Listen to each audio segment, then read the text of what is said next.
Componentes literarios. Eso no lo sabía. Componentes Literarios. Enseñarnos y deslustrarnos. Vine a Comala porque me dijeron que acá vivía mi padre, un tal Pedro Páramo. Componentes literarios. Toco tu boca. ¿Por dónde no toco el borde de tu boca? Voy dibujándola como si saliera de mi mano. Componentes Literarios.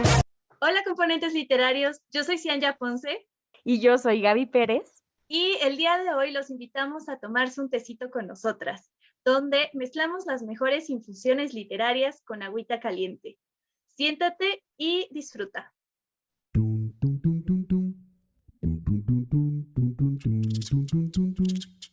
Gramática es el arte o la ciencia, pues en esto no nos hemos puesto de acuerdo, que nos enseña a leer y a escribir correctamente el idioma castellano. Ahora, carnal, te agarramos con las manos y El macaquito. Venga, el macaquito. Venga. ¿Cómo estás, Cianya? Me da mucho gusto que estemos otra vez juntas aquí en un nuevo episodio de Componentes Literarios. Y bueno, cabe mencionar que acabamos de encontrar este nombre perfecto para esta sección donde pues charlamos de diferentes propuestas artísticas y sobre todo pues las traemos al vínculo con nuestra realidad. Y pues por supuesto vamos a hablar hoy de un gran tema y se trata de El Jardín de las Delicias, una pintura de Jerónimo Bosch que, bueno, en realidad se hace llamar, su nombre artístico es El Bosco, y es una pintura que se encuentra ahora en el Museo del Prado en Madrid. Y como dato curioso, es una exposición que ya está permanentemente y también que en 1939 fue nombrada parte del Patrimonio Nacional. Pues bien, amigos, el tema de hoy contiene muchas vertientes. Sin embargo, nos estableceremos en algunas imágenes y sus significados, ya que estamos iniciando la primavera, en este mes se inicia este cambio. Y pues la pintura de El Jardín de las Delicias, que contiene algo de ello en apariencia, pero que poco a poco se vuelve todavía más complejo porque vamos a encontrar otros elementos que seguramente les van a encantar. Así es, Gaby, como lo mencionas, existe mucha tela, ahora sí que mucha tela, porque le estamos hablando de una pintura, de dónde cortar. Pero, ¿qué te parece si hablamos primero sobre cómo está dividido el cuadro? Vale, vamos a hablar de cómo se divide el cuadro porque también es un asunto bastante interesante. Pues seguramente si no han visto el Jardín de las Delicias, solamente tienen que buscar en Google y así pueden acompañarnos eh, guiándose también con esa parte de imagen visual, pero pues el Jardín de las Delicias, como dices, Gaby, pues es una pintura bastante reconocida, muy importante.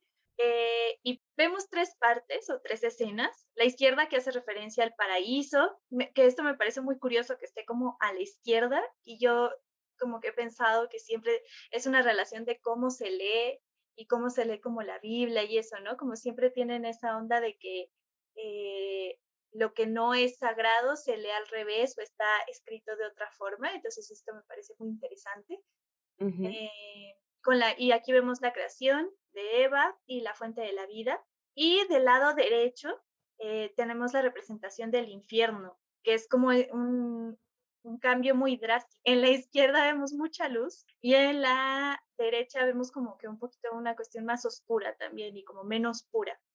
Y finalmente al centro vemos el conjunto de varios acontecimientos que representan el jardín de las delicias o los placeres de la vida, así una visión muy hedonista de la vida. Y entre el paraíso y el infierno, estas delicias no son sino alusiones a qué más va a ser, al pecado, que muestran a la humanidad entregada a los diversos placeres mundanos. Justo así, Cian, fíjate, los colores también significan, ¿no? Y yo creo que en cualquier sociedad nos damos cuenta que el significado de los colores es bastante importante dentro de una sociedad. Por ejemplo, estaba pensando justamente cuando alguien muere en México, en varios países existe esta forma de vestirse de negro por la cuestión del luto, ¿no? Pero existen otros países en donde, al contrario, se visten de blanco, ¿no? Entonces eso me parece un asunto bastante peculiar y que hay que rescatarlo, por supuesto, dentro del Jardín de las Delicias, en donde hallamos estas tonalidades tan diferentes y que por supuesto también vamos a verlo dentro de la primavera, porque vemos que cada elemento se compone con estos 3 apartados, pero podemos percatarnos también de los detalles y de su significación, esta que apunta a un conocimiento universal sobre mitos e ideologías, ¿no? Todos sabemos esta cuestión de el pecado, de esta cuestión de el bien y el mal, y justamente que también se instaura dentro de la religión, ¿no? Que es ese mito donde siempre vamos a ver que la manera en cómo actúas durante tu vida es la manera en cómo vas a ser o castigado o premiado en tu muerte. Oye, pero fíjate, Gaby, que en mi familia normalmente nosotros también vestimos de blanco. Y eso se me hace Mira, muy nada más. curioso, porque sí, creo que esa idea como de vestirse de negro es una cosa que está más relacionada a la idea de luto, de tristeza. Y yo no sé, como que yo siempre hablando con mis abuelas y demás, siempre me dicen como, no, no, yo no quiero que anden tristes cuando me muera, yo quiero que se vistan de blanco, que pongan música movida. Y no es la primera vez que lo escucho, he conocido a varios amigos que también como que tienen esa idea de que no, no, que como que no tan, intentan no vestirse de blanco, pero sí es verdad que a nivel como social, pues si eres invitado a un funeral de alguien que no es parte de tu familia o ajeno o algo así, como que ya por lógica dices, no, pues me tengo que ir o con un vestido oscuro o negro, porque sí, Ajá. creo que la idea de irse colorido es una cosa como muy absurda. Se vuelve de respetuoso, ¿no? Una cuestión de respeto, de, sí, de luto. Y justo eso que estaba pensando ahora que decías de la ropa, me parece que las reinas cuando viajan o existen varios protocolos en algunas familias donde deben de llevar siempre, pase lo que pase, aunque nada más vayan durante 3 días a un viaje, tienen que llevar un cambio negro por cualquier cosa que pueda suscitarse. ¡Wow! No tenía ni idea, ni inventes. Sí, Es como lo mismo de tienes que llevar como que un vestido lindo por si viajas y te da por ir a alguna fiesta o algo así como de clave. algo Acá así. también incluye como, pues no se nos vaya a morir alguien. Uy, no, qué horror.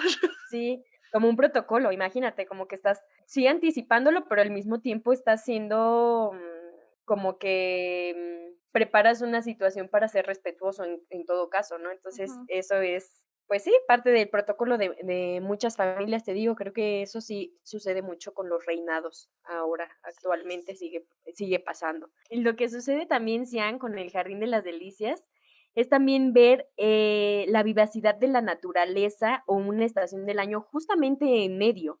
O sea que la naturaleza también se puede relacionar con espacios, como ya habíamos hablado antes en un episodio anterior, y la forma de cómo percibir el entorno. Es decir, que, por ejemplo, cuando hablamos de estos cambios que vamos a tener, generalmente decimos, si hablamos de una cuestión como temporal en meses, siempre decimos, bueno, el cambio empieza en enero, ¿no? En diciembre se acabaron los 12 meses y entonces ujú. empiezas a cambiar en enero. Sin embargo, las estaciones del año también tienen un sentido así. Yo creo que para mí cambiarían más en otoño, porque es justo cuando se empiezan a caer las hojas, cuando todo empieza a ser bastante seco y yo sentiría más bien que ese sería como el cambio realmente, ¿no? Sin embargo, todavía nos espera la estación de invierno, en donde pues está esta cuestión fría, esta cuestión de añoranza y de ver todo lo que pasó en el año. Pero justo cuando sucede la primavera, que bueno, ahora en este 21 de marzo es cuando se celebra este cambio, pues vamos a ver que está el florecimiento, está una cuestión donde vamos a ver un montón de colores, la naturaleza está en su máximo esplendor, el sol cambia también de posición y estamos así como que bien alegres que hasta dicen de, ay, andas, hasta hay un dicho, ¿no? Andas como burro en primavera, ¿no? Cuando empiezas Ajá. así como a andar. Pues no es en vano, Y ¿no? Se me, supone que la primavera es cuando cuando existe la mayor cantidad de reproducción a nivel natural. Claro, el apareamiento se ve sumamente implicado dentro de esta estación y bueno, ahí es donde me gustaría como que resaltar un poco de los elementos que alcanzamos a ver en el centro de el Bosco, porque si bien es una cuestión como de tipo tríptico, una cuestión tripartita, sí podemos entender que entre ellos existe cierta relación, pero donde está más grande, el espacio más que se puede ver en principio porque queda al centro y en segunda porque sí, Bosco le da un apartado mayúsculo a la parte del pecado, a la parte carnal, a la parte obviamente de la delicia. Es justo donde encontramos estos elementos, tanto primaverales, también de los animales y sobre todo de la comida y la sexualidad. O sea, muestra un contenido totalmente erotizado, pero también de estos sentidos de gozar la vida con estos excesos y desenfrene, ¿no? Me recuerda así como a esta cuestión de los griegos, de los bacanales y esta cuestión donde Ujú. era La parte disfrutar los carnavalesca. tremendos, claro, y disfrutar tremendamente los banquetes, pero no solo eran banquetes en cuestión de comida, sino también en cuestión de orgías, ¿no? Que representaba esta situación y se demuestra totalmente en este lado del centro del cuadro. Sí, y justo ahorita que estás mencionando a Baco, y que estás mencionando como esta cuestión de los placeres y los banquetes, es también una época en la que se manejaba mucho arte, ¿no? Y se cree que uno de los orígenes del teatro viene de estas fiestas, de las fiestas bacanales, que eran hacia el dios Baco, el dios del Ajá. vino, si no mal recuerdo. Y es una Sí, cosa Dionisio me parece que es en ¿de verdad? Baco y Dionisio. Ajá. ese mero. Eh, y es muy curioso que justamente existe esta relación con el arte y con los placeres, ¿no? Y creo que esa es una cosa que también se resalta mucho en esta pintura, porque si vamos a ver la parte del infierno, hay un montón de instrumentos musicales. Incluso hay un tipo que está ahí como crucificado en un arpa. Y si no mal recuerdo, también entre los círculos del infierno de Dante hay un círculo para los artistas, ¿no? Sí, también está este sentido como del agua, Mm, de cómo, ajá, cómo se ve muchísima agua y pues también es una parte como vital. Y si viéramos a detalle cada elemento como que refiere a un acontecimiento que obviamente todo está en sincronía, sin embargo, cada uno está haciendo algo distinto que es bastante sugerente. Pareciera que hay personas que están copulando, hay otros que hay hasta como tríos, hay, así no hay me muchísimo, saliste, personas copulando. sí, bueno, teniendo relaciones sexuales, amándose, es que quién sabe si se amaban, en realidad es Sí, que esa sí, como es la dando, cuestión sugerente. haciendo la caricia. Parecía como un término bastante, ¿cómo se dice? Como de perito, ¿no? Ándale. Bueno, los estamos agarrando en el acto, pero bueno, en realidad es esta cuestión, llama la atención que hay 2 personas como negras, y esta situación que está refiriendo también a una diversidad, tanto humana y diversidad también en cuestión de cuantísimo animal se alcanza a ver, y la forma en cómo están llevando a cabo la relación entre hombres y animales. Y está eso como de que las frutas tienen como el tamaño de ellos, los pájaros tienen el mismo tamaño también. Sí, pues están rompiendo esta situación entre las proporciones entre animales y personas, y también como que siento que hay alusión a otras formas dentro de la relación sexual que no solo incluye como una en el sentido de reproducción y punto, sino que también hay un goce detrás, ahí Ujú. parece que existe una relación con sexo oral, una relación en este caso con más personas, también tiene esta sugerencia donde el sexo no solo es sexo por sí mismo, sino como en este sentido primigenio de la reproducción, sino que tiene otras posibilidades más bien para sentir, para gozar y para esta cuestión de la delicia, ¿no? Y ahora, si quieres, pasamos un poquito al primer apartado donde aparece Eva, ¿no? Aparece Adán y Eva y parece que están ahí con Dios. Y me parece bien importante resaltar que la naturaleza tiene un cambio totalmente distinto. Y de hecho en el primer cuadro vemos que nada más hay 2 personas, ¿no? Adán y Eva.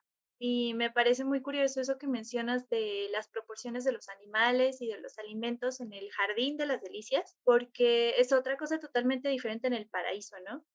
En el cuadro del paraíso, que los animales son muchísimo más pequeños, el foco principal está en 2 seres humanos, entonces es esta idea como de el ser humano como creación de Dios y el que va a nombrar a todos los seres de la tierra. Los seres de la tierra están subordinados de alguna forma al ser humano porque él está hecho a imagen y semejanza, que es un contraste muy fuerte con el jardín en sí de las delicias, lo cual también me hace pensar mucho en una idea como del paraíso, de un lugar de orden, y el jardín de las delicias como un lugar de desorden, donde hay muchos focos, hay muchos, o sea, es inevitablemente como que tú ves el cuadro y no es como que te diriges a un lugar en específico. En cambio, en el paraíso sí, inmediatamente ves el centro, que es Dios, y a los lados ves a Adán y a Eva. Sí, fíjate, yo no había puesto atención en eso, puse atención en la proporción de los elementos en el centro del cuadro, pero sí tienes toda la razón que en donde está el paraíso, eh, donde está más bien, sí, el inicio de todo, donde está Dios con Adán y Eva, sí, los animales tienen justo esta proporción como equilibrada o equivalente a lo que vemos como en la cotidianidad. Y otra de las situaciones que es importante es el color que maneja en el primer cuadro, que está como más cafecito, más amarillento, como menos vivo. Y definitivamente como llama, te digo, no solo por el tamaño, también es por toda la gente que está participando de él. O sea, es una fiesta, pareciera que están llevando a cabo sí como esta cuestión de todo se puede, hay humanos con cabeza de frutas, por ejemplo, o con el sexo de frutas. En este caso hay unos pies como volteados como si estuvieran como en parado de cabeza, pero dentro del agua y en el centro donde debería de ir el pene, me imagino que es un hombre, está una fruta, ¿no? Un fruto. Entonces esta situación como contraria y al mismo tiempo que se vincula totalmente con la prueba del fruto prohibido con Adán y Eva, resaltar justamente que acá se llena de todos estos pecados que representa, ¿no? Representa justo la lujuria, no estoy alcanzando, o sea, no sé si en qué parte podríamos ubicar otros elementos que podrían ser como la envidia y eso, pero sí está justo claro que está la lujuria, la gula y estos elementos que se vuelven, estos pecados que gozamos definitivamente, porque la envidia no se alcanza a gozar, o sea, yo dudo que la envidia, cuando alguien siente envidia es algo tremendo, ¿no? Te carcome, pero Sí, en el te caso de la carcome, lujuria, pero creo que es como un placer del morbo, así como, no sé, como cuando te metes a ver así todo lo que los ricos tienen en Instagram, o sea, algo nos gusta algo, aunque sea un poco. sí, claro, sí nos gusta, pero siento que sí, cuando la envidia alcanza su máximo es ni siquiera sentir como una atracción positiva hacia eso, más bien lo haces con este sentido de qué mal que él tenga eso y yo no. Pero en el caso justamente de estos dos pecados, como son la lujuria y la gula, Están muy representan justo este ligados. exceso, sí, y que representan justo este exceso de, quiero comérmelo todo, quiero tenerlo todo, o me gusta esto y quiero explotar esa emoción, ese deseo, ese sentimiento a lo máximo, ¿no?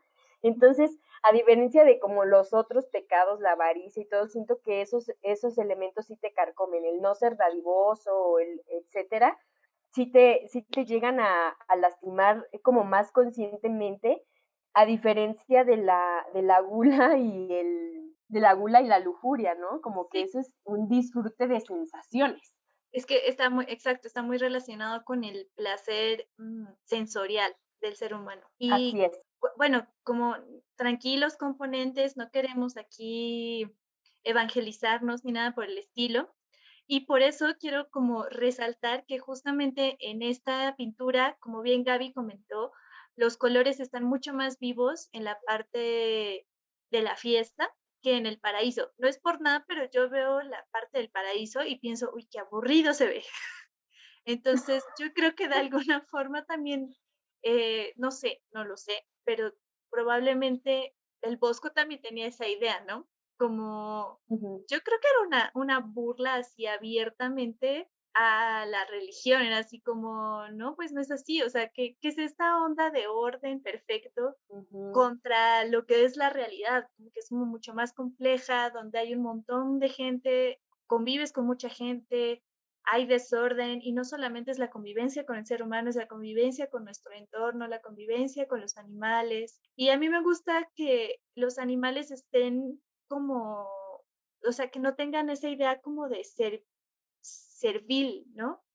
Están en, están interactuando con los, bueno, sobre todo las aves, porque me parece que hay unos animales que están al fondo que no parece que están interactuando tan tranquilos, pero las aves me parece que es una onda como de, no sé, libertad, o sería interesante entender la relación que tienen ellas, pero por supuesto ellas tienen una relación muy fuerte con la primavera. La gente las relaciona inmediato.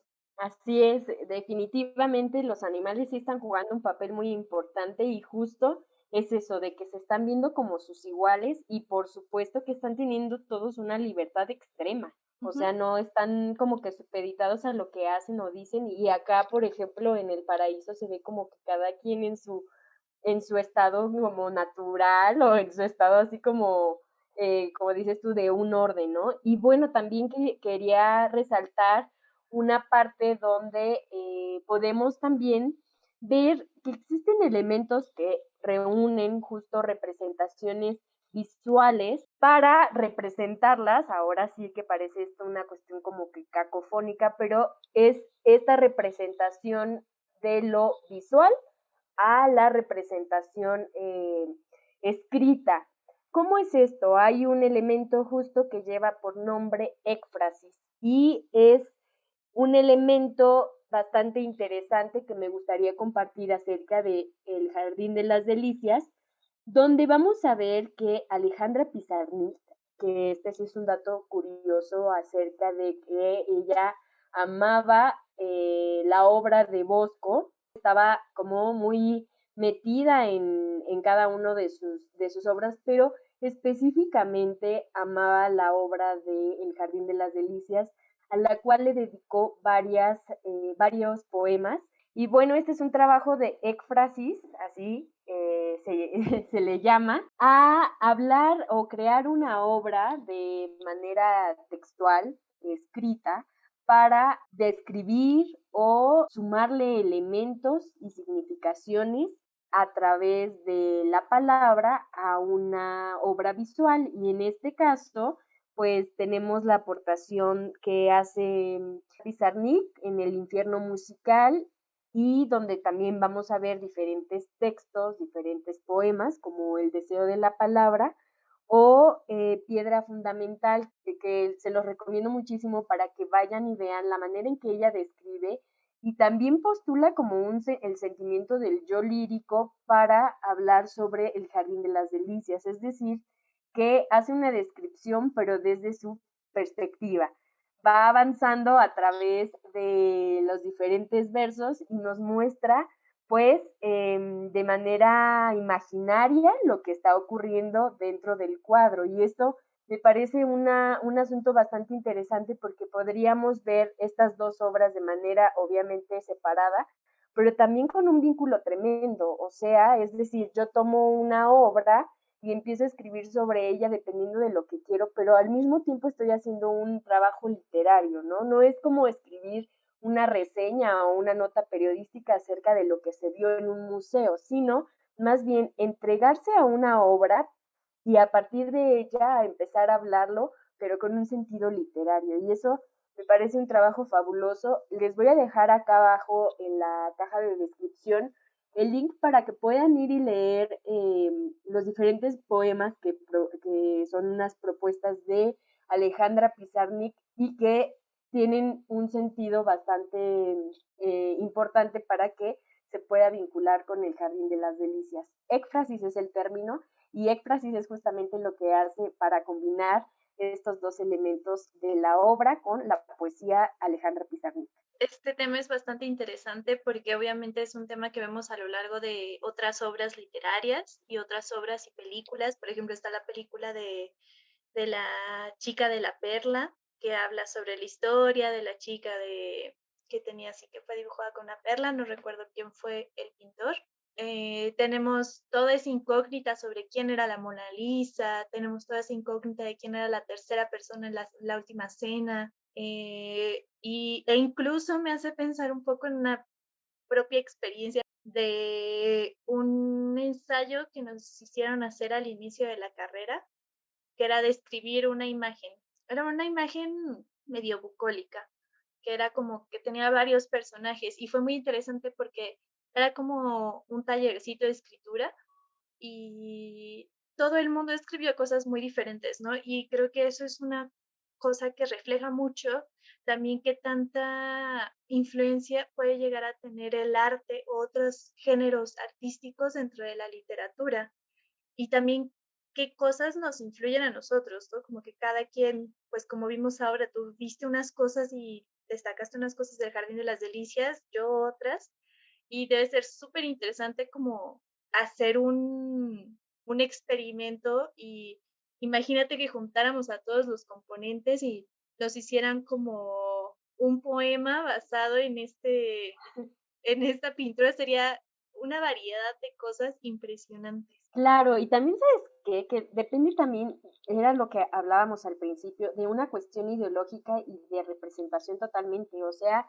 que las personas dependiendo también de la religión que profesen o de la ideología que tengan, es que van a hablar, ¿no? O sea, me imagino que las personas que están demasiado pegadas a una cuestión evangélica, una cuestión cristiana, pues obviamente van a tener, sí, muchos con el respeto del mismo Bosco, ¿no? Decir que, bueno, es una forma de expresión, pero habrá unos extremistas que digan que no, que definitivamente el lado importante del cuadro es identificar que si haces todo esto del centro, todo esto que sucede en el centro de la delicia y del jardín en cuestión de los pecados, pues tendría ese castigo, ¿no? Que se ve ahí reflejado. Estás haciendo esto, entonces mira lo que te puede pasar dentro de el último apartado.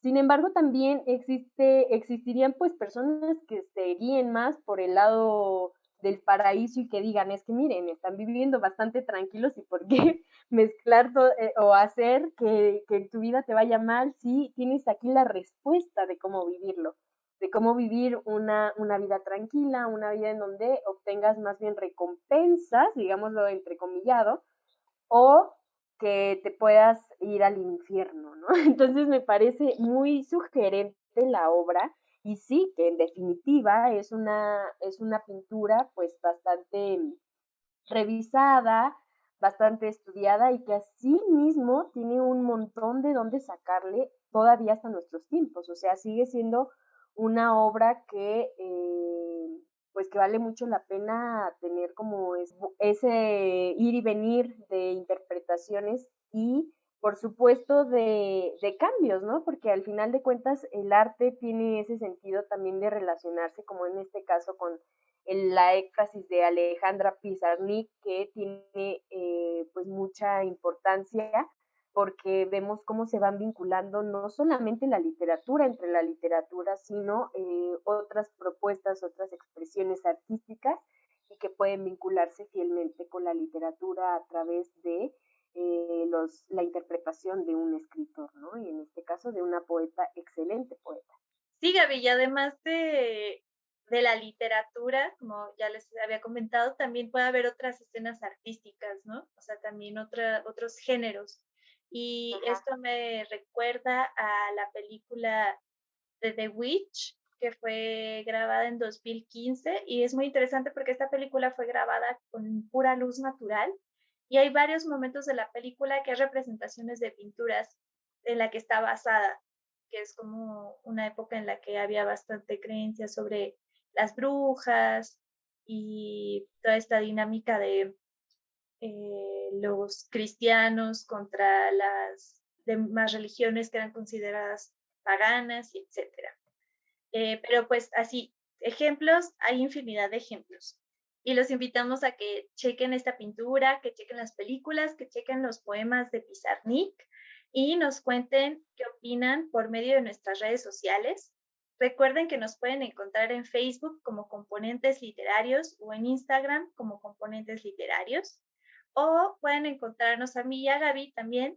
Yo estoy en Instagram como CianFeels. Bueno, yo estoy como en Instagram como _Gavitza y pueden vernos allí, escribirnos y sobre todo pues darnos sugerencias y comentarios acerca de qué les están pareciendo estos episodios, si les gustaría que habláramos de algún tema en especial y sobre todo que no se pierdan todos los estrenos que hacemos cada domingo a través de las plataformas de YouTube y Spotify. Estamos igual con el nombre de Componentes Literarios. Y bueno, nos ha dado muchísimo gusto poder compartir un poco de nuestra perspectiva acerca del Jardín de las Delicias de El Bosco. Y pues me despido muy feliz de que nos hayan acompañado en un episodio más. Un abrazo muy grande a todos los componentes y nos vemos en el próximo tecito. Esto fue Componentes Literarios.